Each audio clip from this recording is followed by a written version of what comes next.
Shalom, saudara yang dikasihi Tuhan. Apa kabar saudara?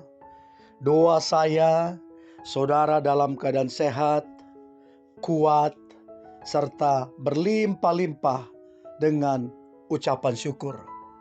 Firman Tuhan datang kepada kita hari ini, mengenal jalan-jalan Tuhan. Sebelumnya, marilah kita berdoa. Tuhan Yesus yang baik, oleh karena anugerah-Mu, kami ada hingga detik ini. Terima kasih buat kasih-Mu, terima kasih buat kemurahan-Mu. Tuhan, kalau hendak kami akan merenungkan firman-Mu, urapilah kami, supaya kami mengerti firman-Mu, terlebih kami menjadi pelaku firman-Mu. Kami sangat percaya hidup kami pasti diberkati dan hidup kami menjadi berkat. Di dalam nama Tuhan Yesus, kami dengarkan firman-Mu. Haleluya. Amin. Mengenal jalan-jalan Tuhan. Mazmur 103 ayat yang ke-7. Mazmur 103 ayat yang ke-7. Ia Tuhan telah memperkenalkan jalan-jalannya kepada Musa, perbuatan-perbuatan kepada orang Israel. Sekali lagi, ia telah memperkenalkan jalan-jalannya kepada Musa, perbuatan-perbuatannya kepada orang Israel. Saudara yang dikasihi Tuhan, suka tidak suka, percaya ataupun tidak, hidup ini adalah sebuah perjalanan. Saudara dan saya sedang ada di sebuah perjalanan. Hidup adalah sebuah tujuan. Jadi hidup sebuah perjalanan, hidup juga sebuah tujuan. Itu menjadi hal yang kita harus terima dalam hidup ini. Seorang pembicara terkenal, Myles Munroe, sangat terkenal, diurapi Tuhan. Dia berkata, saudara, tragedi terbesar di dunia ini sebenarnya bukanlah kematian, bukanlah peperangan, bukan juga bencana alam, atau apapun juga. Tragedi terbesar menurut Myles Munroe adalah hidup yang tanpa tujuan. Berapa banyak orang dia hidup tanpa tujuan. Dia gak tahu apa tujuan hidupnya. Dia gak tahu mau ngapain dalam hidup ini. Kehidupan yang berarti adalah ketika kita bisa menangkap apa sebenarnya tujuan Tuhan dalam menebus dan menyelamatkan kita. Apa sebenarnya tujuan Tuhan?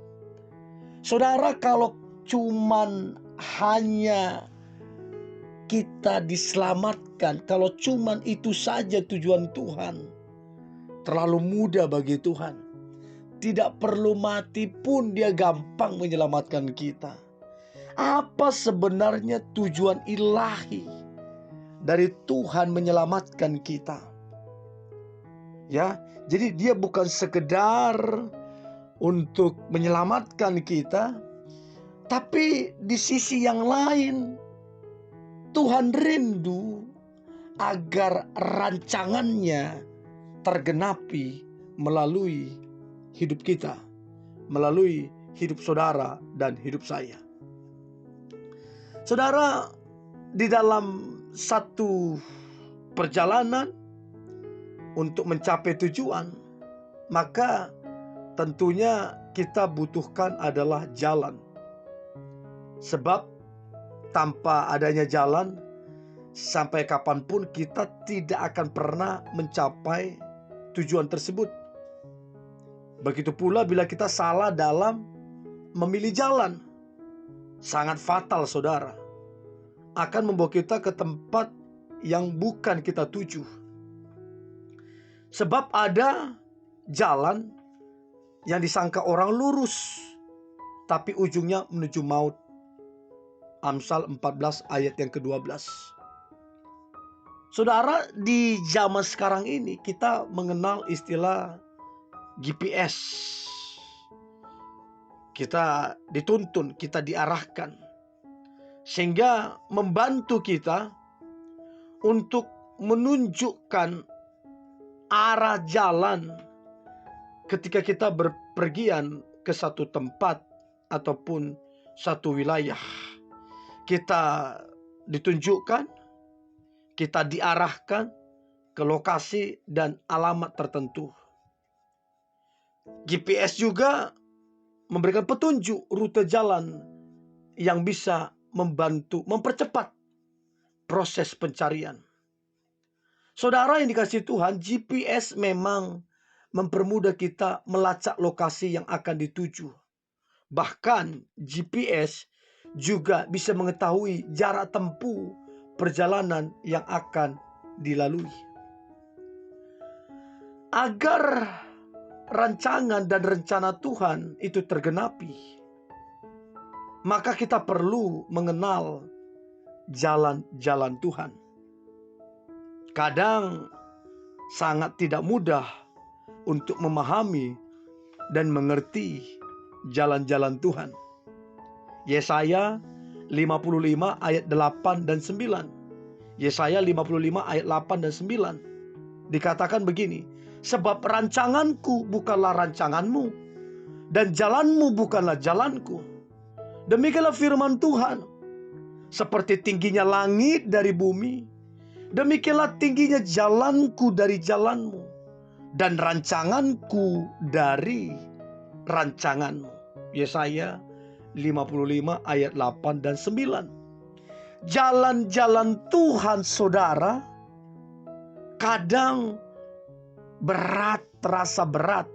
Kadang terasa berat untuk diikuti.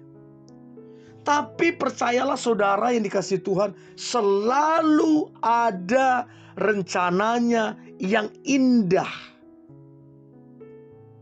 yang mendatangkan kebaikan bagi kita.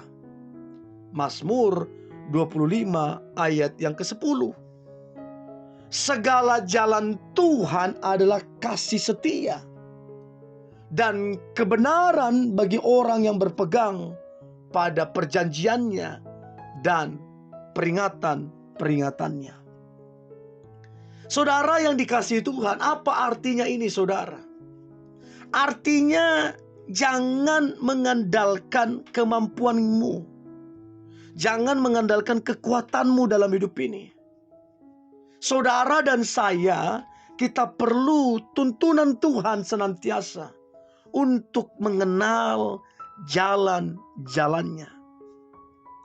Tuhan hanya memperkenalkan jalannya kepada Musa, yaitu setiap kita yang memiliki kualitas memimpin dan perbuatan-perbuatan kepada orang Israel yang menggambarkan setiap kita yang memiliki kualitas sebagai pengikut. Namun seringkali kita justru mencari perbuatan-perbuatan Tuhan yang hal-hal yang spektakuler, fenomenal, dan lain-lain.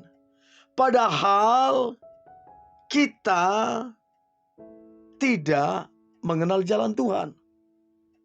Untuk itu saudara, yang terutama dalam hidup ini adalah kita mengenal Tuhan. Lalu kita mengenal jalan-jalannya. Setelah kita mengenal Tuhan, kita mengenal jalan-jalan Tuhan, maka hidup kita boleh selaras dan sejalan dengan rencana dan rancangan Tuhan. Mari kita berdoa. Tuhan Yesus yang baik, terima kasih buat hari ini. Ajari kami, tuntun kami, agar kami mengenal jalan-jalan-Mu, supaya kami tidak menyimpang ke kanan dan ke kiri, supaya kami ada di jalan-jalan Tuhan. Untuk itu mengenal Tuhan, mengenal jalan-Mu adalah rahasia untuk kami boleh berkenan di hadapan Tuhan, untuk kami boleh diberkati Tuhan, dan untuk kami jadi berkat. Di dalam nama Tuhan Yesus kami berdoa dan mengucap syukur. Haleluya. Amin.